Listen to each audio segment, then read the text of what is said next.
Hi, I'm JJ, and you are? Lynn. Nice to meet you. All right, so today we're going to be meeting and discussing about your academic career here at Texas Tech.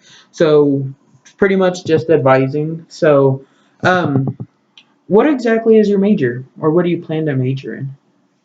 I need a little help because I'm undecided between journalism and teaching and political science. Okay, so when you say teaching, what exactly would you like to teach, and at what level? I think I would like to teach high school, but because I would like to help the kids, but in reality, I think I would rather be a professor at college. Okay, well, if you're gonna do that, since you want to be a secondary teacher, you don't actually have to go through the education college with your major. You can major in whatever you want to teach, like what the content is going to be. So, what do you want to teach? Math, science, More science. I science. do like math though. All right. So, do you want to major in science or do you want to minor in it? Or Minor in it. I really do like speech you okay? and You like speech. communications. Um, so maybe a communication studies major. Does that sound like something you'd be interested in? Yes. Okay. And you said you want to be a teacher in a high school. So what you would do is you're gonna want to major in communication studies through the Media and Communications College, and then minor in education through the Education College.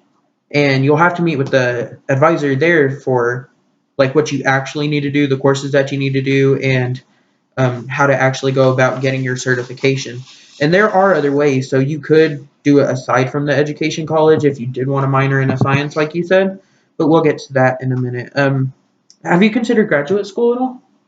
I have. I would like to do that probably while I'm working All right. after I get my bachelor's. Okay. Would you like to do it online maybe, or um, would you like to maybe teach here? Because I know Texas Tech, if you teach classes, they'll give you some sort of discount on your tuition in graduate school. Is that something you'd be interested in? I would, yes. All right, okay. And all right, What so would be the benefit of going not through the education but going through speech? Is it just out of interest? well, since you want to teach at the high school level, it's more specialized rather than teaching all of the subjects like they do in elementary and possibly junior high. So concentrating in your area such as speech or communications like you want to do, doing it that way means that better you'll be able to teach them better, whereas you won't be teaching every subject. So it's better to focus on just speech, and then going through the through the education college. That's how you get your actual certificate to teach. Does that answer your question? Yes. All right. So you mentioned earlier possibly a minor in science. What science were you considering? I think probably physics would be my physics or chemistry. All right. Okay. Well, you could do both if you wanted to. We have to hop on it pretty early, but here is the course catalog, and you can take a look at it. This is for the chemistry minor, and as you can see on this page, to get the chemistry minor, you have to take these four classes, and it's two introductory classes with a lab for both of them, as well as 11 hours in the 3300 or the 4000s. And that you can pick from any of these: biological chemistry 1, 2, 3, organic chemistry 1, 2, 3. Now, of those 11 hours, two of them have to be labs. So, say you take organic chemistry 1, which is 3305, you would want to take the corresponding lab 3101 organic chemistry bridge course. I see. Will this doing minors make my degree take longer to get? It all depends on when you actually file for your minor and when you get it set in stone and start working on it. If you start working on it now, it shouldn't affect your graduation time, but the longer you wait, the more it can affect it, and the longer you might be here. Um, so that's for a chemistry minor, and here is for a physics minor, which that's the other science you said you were interested in, correct? Yes. All right, so for the physics minor, it's an 18-hour like program. So what you would do there is you have to do uh, physics 1408, 2401, and 2402. And what those are like principles of physics 1, 2, and 3. And you see the 4 means that it's like a lecture as well as a lab. And that's how you get the 4 hours as opposed to the regular 3. And then once you take those classes, the remaining 18, what you take are up to you. But they have to be 3,000 or 4,000 classes.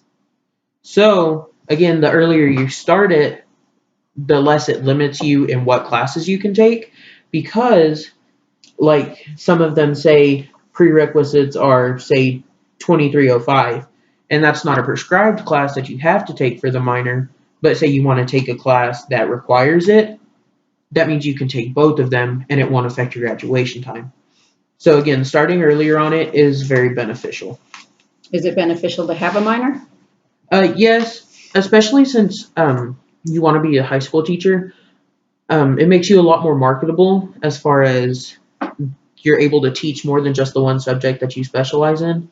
So you can do, say, your speech, and if you get a physics minor, you can do physics, or if you pass the exam for all sciences, the multidisciplinary science test, you can do physics, anatomy, biology, chemistry, all of the sciences like that. So, when you decide what minor you're going to pick, say it is physics or chemistry or um, whatever minor for that matter, um, we'll have to meet again and I'll have to fill out a paper and then you'll have to go meet with your actual minor advisor. And they'll tell you these are the courses you need to take. Like, they'll give you a lot more in depth um, description of what it takes for you to get that minor. Do you have any questions?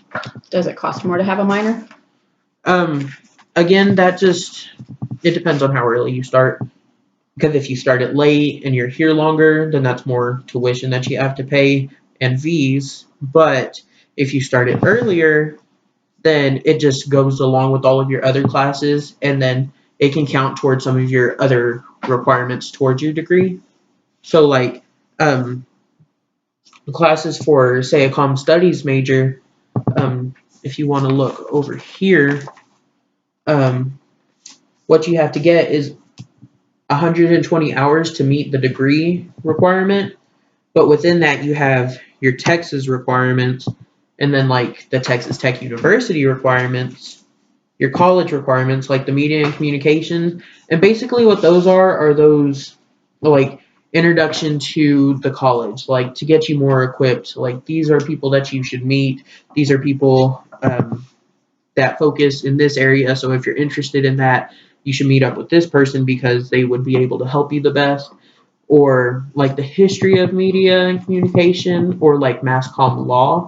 And what that is it prepares, it like gives a basic foundation of law for anybody who practices a media or communication job, because we should all be aware of how the laws apply specifically to our field. So, um, in the communication studies department, you have to have 120 total hours, like I said. 40 of those hours have to be junior or senior hours. So what that means is, um, in your communication studies classes, if it starts with a 3 or a 4, then that goes towards that 40. Also, in your minor, you know how I was saying, like, of the 11 hours, they have to be 33 or 400 or 4,000 classes. Those also can go towards your 40 hours of junior senior classes. So, and that's how you would save the money. By starting it earlier, you don't have to pay for those electives anymore. Okay. because it's kind of two birds in one stone. You're completing your minor while still filling in those 40 hours that you need. And after you've met all of the actual Texas requirements, the university requirements, the college requirements, whatever hours you have left, you can do electives. And those are your courses over here: political campaign communication, persuasion, communication and instruction and training. Any of these courses over here and these ones over here, this is the graduate program or the possible classes that you could take here at Texas Tech if you decide to stay um, for your master's degree. But these are the electives that'll make up the rest of that 120 hours. And as you see right here, we've got the first, second, third, and fourth year. It's pretty much just like a sample of what sort of classes you'll be taking each semester. I mean, you can adjust it a little bit. For example, say, did you transfer over any hours from like a community college or anything like that? I did a little bit from my community college. All right, so like some of those classes, they'll knock out your basics, like all of your prerequisites, say like history or your Englishes or stuff like that. So what you'll be able to do is um, send your transcript from that college to Texas Tech, and they'll be able to put that all in, and it'll eventually take out those classes for you, and then it'll give you an updated version of what you still have left. So of that 120 hours, say you got 21 done or whatever, that means you only have 99, and then from there we can go about these are the classes you need to take, these are the classes that you don't need to take because you've already taken them, these are the classes you can take because you've already met the prerequisites for it, and stuff like that. So, have you considered summer classes at all, or? I have. What are the benefits to summer classes? Are they easier or are they harder? Well, Are they recommended? it all depends on how quickly you want to finish, which by the sound of what you were saying earlier, you did want to finish quickly. So, I would suggest them to you. Summer classes as well as online classes, they're both very beneficial in my opinion. Um, Texas Tech has a bit of a partnership, so to speak, or we support a local community college, South Plains. So we would highly recommend, like, if you wanted to take summer courses there, that would be very good because you can stick around here. They transfer over easily. They're easy to communicate with in case something goes wrong, and say like you didn't want to do them here at Texas Tech. So SPC would be a good place to do them because again, they transfer over really easily as well as they know what classes do and do not count as transferable hours. Whereas if you go somewhere else in the state, it might not be as easy to figure out what does and does not transfer over. And again, like online classes, they offer a lot of online classes. So when you go to register, um, just put in all of your course ID numbers or whatever, and then just click through all of your options. And if say you find a few online classes, I think they are really beneficial. They are fast paced, but at the same time, it gets you out of class sometimes because it frees you up to do, say you want to get a job or you have an internship or you volunteer or something. It gives you time to do that rather than being in an actual classroom, but still meet like our requirements for say scholarships. Does Texas Tech have online summer classes? Uh, yes, they do have some online classes during the summer, but we really prefer that you come to the online class. I mean, to the classes during the summer because they are so much more fast paced than actual semester long courses. So face to face is a lot better during the summer. So, as far as scholarships are concerned, have you applied for any yet? Well, are there scholarships available? Are Well, they yes. strict? Can anybody get them, or you have to have? Well, if you really good apply, grades?